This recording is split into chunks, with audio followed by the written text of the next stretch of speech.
যে কিছু কিছু ঝগড়ায় হেরে যাওয়াই বোধহয় ভালো। আপনি যদি ওর কথা ভুলতে নাই পারেন তাহলে বিয়ে করেছিলেন কেন? আমরা মানুষেরা আমরা হচ্ছে সমুদ্রে ভাসমান ক্ষুদ্র ক্ষুদ্র দ্বীপের ন্যায়, একা না থাকার অভিনয়। যার জন্যে প্রতি অঙ্গ লাগি কান্দে প্রতি অঙ্গ মোর, তাকে কষ্ট দিয়ে আপনি ভালো থাকতে পারবেন না। হ্যালো এবং নমস্কার, বেঙ্গল স্ফিয়ার চ্যানেলে সবাইকে স্বাগত। আমি অভিক আপনাদের সাথে। পারফেক্ট শব্দটি আর যাই হোক দাম্পত্য জীবনের ক্ষেত্রে কখনোই অ্যাপ্লিকেবল নয়। এই যে আপনারা ইনস্টাগ্রামে এত রিল দেখেন, দম্পতিদের ছবি দেখেন, স্ত্রী নাচছে, স্বামী ঘোড়ায় চড়ে ঘুরছে, তো যতই রিলসে হাসি খুশি তাদেরকে দেখাক, বিশ্বাস করুন তারা আমার আপনার থেকে অনেক খারাপ আছে।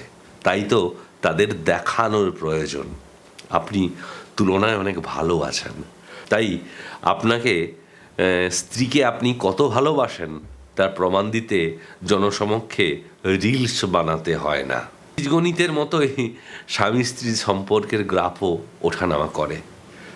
কখনোই আপনি আশা করবেন না যে মাসের 30টা দিনই হানিমুন পিরিয়ড চলবে, হবে না। প্রত্যেকেই আমরা লড়াই করতে করতে জীবন সংগ্রামে, আপনি যেমন লড়াই করছেন আপনার সঙ্গী বা সঙ্গিনী সেও লড়াই করছে।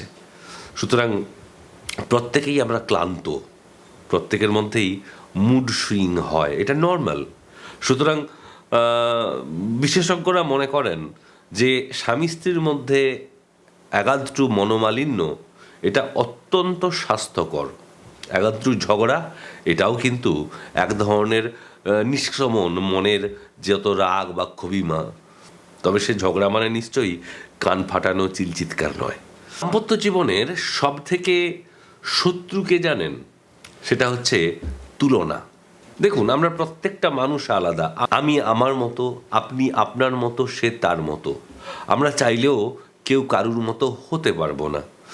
তাই আপনি যদি আপনার সঙ্গীর স্বাতন্ত্র্যকে, তার ইগোকে, তার ব্যক্তিত্বকে অস্বীকার করে আপনি অন্যের সাথে তুলনা করেন, দেখো ওর স্ত্রী কত ভালো, কত ওবিডিয়েন্ট, দেখো ওর হাজব্যান্ড কত কেয়ারিং, এই যে তুলনা করা, এটা কিন্তু সম্পর্ককে নষ্ট করে দেয়।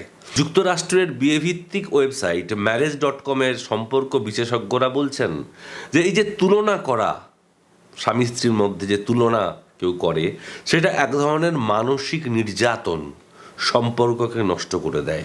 আচ্ছা, যদি ওই স্বামী এত কেয়ারিং হয়, অন্য স্ত্রী যদি এত অ্যাট্রাকটিভ হয়, তাহলে আপনি ওই অন্যকেই বিয়ে করুন না। আপনার বর্তমান সঙ্গী বা সঙ্গিনীর সাথে কেন সম্পর্ক করছেন? আসলে এই তুলনা একটা অসুস্থ প্রতিযোগিতার দিকে টেনে নিয়ে যায় এবং দিন হয়ে ওঠে বিষাক্ত। স্বামী স্ত্রীর জীবনে ঝগড়া হবেই, এটা স্বাভাবিক। এর জন্যে মন খারাপ করে রাতভর না খেয়ে দেবদাস হয়ে যাওয়া, এটা এক ধরনের বোকামো বা নিজেকে হাইলাইট করার চেষ্টা, সিম্প্যাথি ড্র করার চেষ্টা। দেবদাস ইনফ্যাক্ট আমার মনে হয় যে একটা সিম্প্যাথি আদায় করার চেষ্টা, দেখো আমি কত কষ্টে আছি, এক ধরনের লোককে দেখানোর প্রবণতা। সম্পর্কে ও 50-50 বলে কিছু হয় না। কিছু ক্ষেত্রে স্বামী ছাড় দেবে, কিছু ক্ষেত্রে স্ত্রী ছাড় দেবেন। এইভাবেই সম্পর্ক এগিয়ে যায়। প্রতিটি ঝগড়াতেই কিন্তু জিততে নেই। আপনি আপনার স্ত্রীর সাথে ঝগড়াতে বা স্বামীর সাথে ঝগড়াতে আলেকজান্ডারের মতো আপনি জিতে গেলেন, কি হলো? তার জন্য কোনো মেডেল রয়েছে? না। উল্টে আপনি দেখবেন আপনার প্রিয়জনের মুখটা গম্ভীর হয়ে গেছে। তখন কি মায়া লাগে না? নিশ্চয়ই লাগে। তখন আফসোস হয় যে কিছু কিছু ঝগড়ায় হেরে যাওয়াই বোধহয় ভালো। তাই ইচ্ছে করে হেরে যান স্বামী বা স্ত্রীর কাছে। এই পরাজয় কিন্তু অনেক আনন্দের, অনেক ভালোবাসার।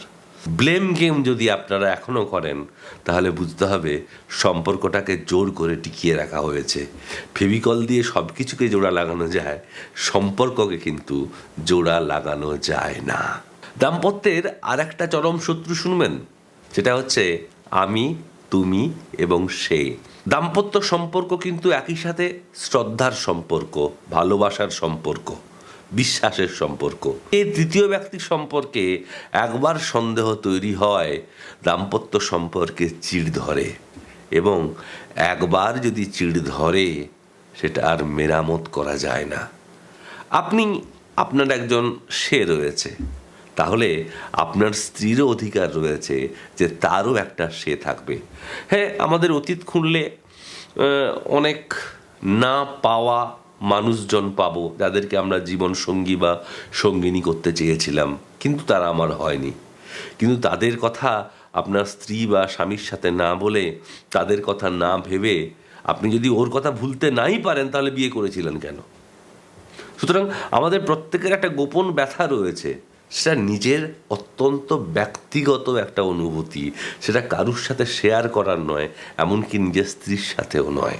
দাম্পত্য সম্পর্কে যে তৃতীয় ব্যক্তির কথা বললাম, এই তৃতীয় ব্যক্তিটি কিন্তু আপনার স্ত্রীর মা বাবা বা আপনার স্বামীর মা বাবাও হতে পারে। দেখুন, দাম্পত্য সম্পর্ক একটা ভীষণ রকমভাবে ব্যক্তিগত সম্পর্ক আপনার সাথে ওনার। এখানে কারুর বাবা মা না, তিনিও এখানে প্রবেশ করতে পারেন না। পৃথিবীতে কোনো সমস্যাই চিরস্থায়ী নয়। তাই একটু ধৈর্য ধরলে দেখবেন সময় বলে দেবে কিভাবে তার সমাধান হবে। আপনি চিৎকার করে বরং আপনার মনের ভাবটা প্রকাশ করে দিন, কিন্তু নীরবতা মানে হচ্ছে একটা বুকের মধ্যে একটা আগ্নেয়গিরিকে পুষে রাখা, একটা ভিসুভিয়াসকে পুষে রাখা, প্রেসার কুকারকে পুষে রাখা। প্রেসার কুকারে যদি সিটি না বাজে, তাহলে যেমন প্রেসার কুকার বার্স্ট করে যায়, ঠিক একইভাবে আপনি যদি আপনার রাগ, অভিমান, অভিযোগ সেগুলো যদি প্রকাশ না করে দেন, আপনি যদি গুম মেরে বসে থাকেন, তাহলে কিন্তু আগ্নেয়গিরিতে বিস্ফোরণ ঘটবে। তাই আপনি যে বিষয়ে আপনার মনে হচ্ছে যে এটা ঠিক নয়, আপনি কারুর ইগোতে আঘাত না করে আপনি তাকে সেটা বলুন যে এই জিনিসটা আমার পছন্দ নয়। মনে রাখবেন, দুজন দুটো ফ্যামিলি থেকে আসছে।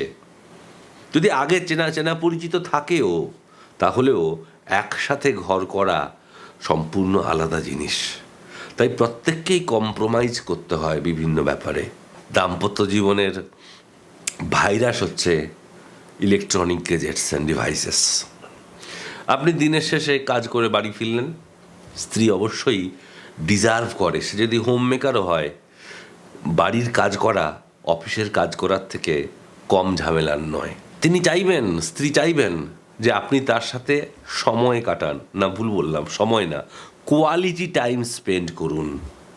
দুটো মনের কথা বলুন, বলুন চলো একবার ফির আজনবি বন যায় হাম, বলুন পাগলি তোমার সাথে ধর্মমতে কাটাবো জীবন। সেটা না করে আমরা কি করি? আমরা ফিরেই আমাদের হাতগুলো আমরা ফেসবুক খুলে ফেলি, সারাদিন ফেসবুকে কী হয়েছে অফিসে কাজের চাপে দেখতে পাইনি। আমরা হোয়াটসঅ্যাপ খুলে ফেলি, টিং টুং টুং টাং করে আমরা বন্ধুরা সব বিভিন্ন মেসেজ পাঠায়, তার রিপ্লাই দিতে শুরু করি, অফিসের কাজকে বাড়িতে টেনে আনি।